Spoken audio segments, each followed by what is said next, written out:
Hello everyone.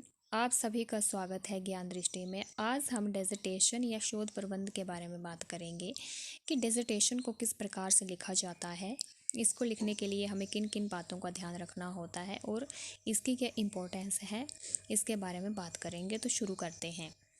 Dissertation dissertation is a particular kind of academic task. You will usually be asked to generate a topic for yourself, to plan and execute a project investigating that topic, and to write up what you did and what your findings were. Dissertation या शोध प्रबंध एक प्रकार का शैक्षणिक कार्य होता है। इसके लिए हमें एक विषय का चुनाव करना होता है और उस विषय से रिलेटेड ही हम एक परियोजना कार्य या डिसर्टेशन जो है वो बनाते हैं। ये जो टॉपिक होता है ये हमारे इंटरेस्ट का होना चाहिए, हमारी रुचि का होना चाहिए, हमारे सब्जेक्ट से रिलेटेड होना चाहिए। इससे रिलेटेड हम जो है वो एक प्लान बनाते हैं कि हमें किस तरह से इस कार्य को करना है। फिर हम जो है डाटा कलेक्ट करते हैं, इसके बारे में इन्वेस्टिगेशन करते हैं, फिर हम इस रिपोर्ट को जो है वो लिखते हैं और इसके पश्चात जो भी इसका निष्कर्ष निकला है, जो भी इसका कंक्लूज़न निकला है, इसके बारे में भी फाइंड आउट करते हैं और इसका क्या बेनिफिट होगा ये सब भी हम अपनी डिसर्टेशन में बताते हैं। इसको लिखने के लिए कुछ इम्पोर्टेंट स्टेज होते हैं जो कि इस प्रकार हैं। पहला है चूजिंग अ टॉपिक। सबसे पहले हम विषय का चुनाव करते हैं जो हमारे इंटरेस्ट का हो, जो हमारे सब्जेक्ट से रिलेटेड हो, हम विषय का चुनाव करेंगे। दूसरा है शोध प्रश्न का विकास करना या डेवलपिंग अ रिसर्च क्वेश्चन। हम रिसर्च क्वेश्चन को डेवलप करेंगे कि हमारा रिसर्च क्वेश्चन क्या होगा, हम किस टॉपिक तो हमने ले लिया है लेकिन हम उसमें क्या बताएंगे, क्या फाइंड आउट करने की कोशिश करेंगे। ये जो है हमारी डिसर्टेशन से ही रिलेटेड दूसरा स्टेज है कि हमें प्रश्न को जो है शोध प्रश्न को विकसित करना पड़ेगा कि हमारा प्रश्न क्या हो। इसके लिए हम किसी डिसर्टेशन को पढ़ेंगे, किसी की थीसिस को पढ़ेंगे, किसी जर्नल या रिसर्च पेपर को पढ़ेंगे और उनसे जो भी हमें गैप्स मिलेंगे, जो भी हमें उसमें जानकारी मिलेगी कि उसमें कितना अभाव है जानकारी का या आगे कितनी रिसर्च और हो सकती है, ये हम बताते हैं और उसी टॉपिक से रिलेटेड जो है हम अपनी डिसर्टेशन में आगे कार्य करते हैं। गैप्स को फाइंड आउट करने के पश्चात ही हम जो है प्रश्न को विकसित कर सकते हैं या रिसर्च क्वेश्चन को फाइंड आउट कर सकते हैं।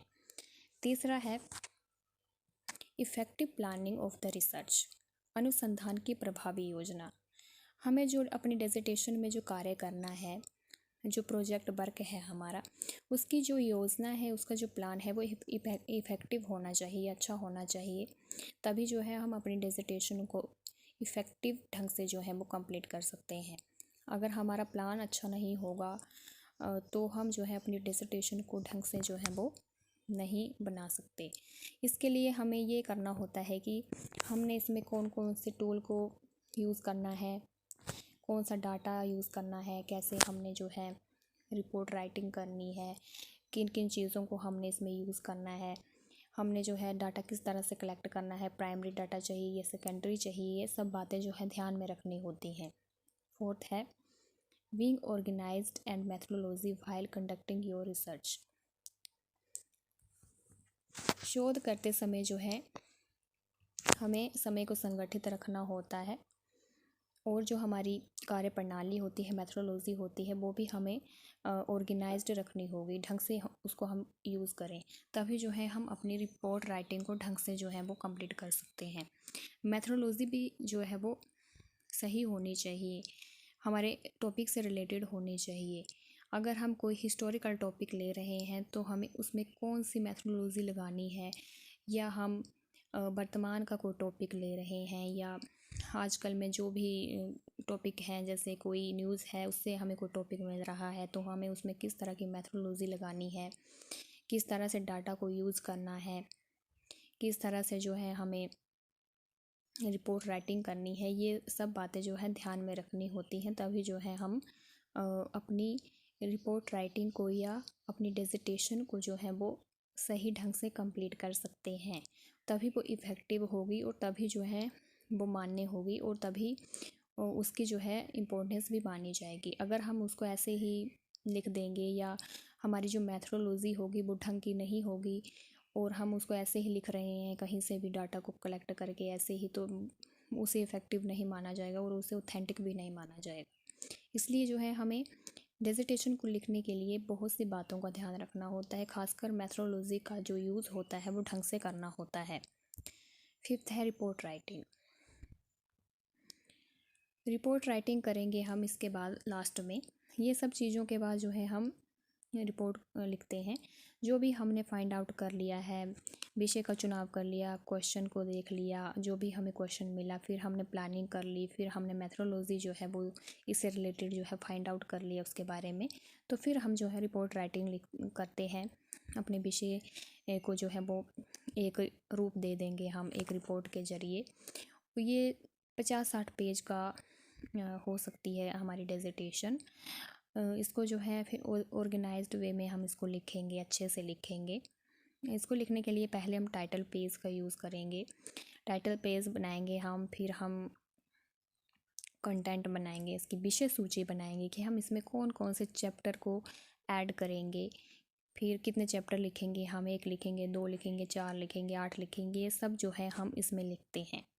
इसका सबसे इम्पोर्टेंट पार्ट निष्कर्ष होता है या कंक्लूज़न होता है। कंक्लूज़न को हमें बहुत ही अच्छे ढंग से लिखना होता है। ये हमारी डिसर्टेशन का सबसे इम्पोर्टेंट हिस्सा होता है। इसको ही जो है वो इसको काफ़ी जो है वो इम्पोर्टेंट माना जाता है। इसके बाद जो है हम इसमें संदर्भ ग्रंथ सूची देंगे या रेफरेंस देंगे कि हमने कहाँ से डाटा को लिया है, हमने कौन कौन सी बुक्स पढ़ी हैं, कौन कौन से जर्नल पढ़े हैं, कौन कौन से रिसर्च टॉपिक या रिसर्च पेपर पढ़े हुए हैं, या थीसिस किस किस की पढ़ी है हमने, ये सब जो है हम अपनी संदर्भ ग्रंथ सूची में या रेफरेंस में लिखेंगे। ये भी जो है इम्पोर्टेंट पार्ट होता है डिसर्टेशन का। थीसिस के साथ साथ डिसर्टेशन में भी हम रेफरेंस को देते हैं। तो ये थी डिसर्टेशन के बारे में जानकारी। आई होप आपको ये जानकारी अच्छी लगी होगी, आपके लिए बेनिफिशियल रही होगी। अगर आपको हमारी ये वीडियो अच्छी लग रही है तो हमारे चैनल ज्ञान दृष्टि को ज़रूर सब्सक्राइब करें। धन्यवाद।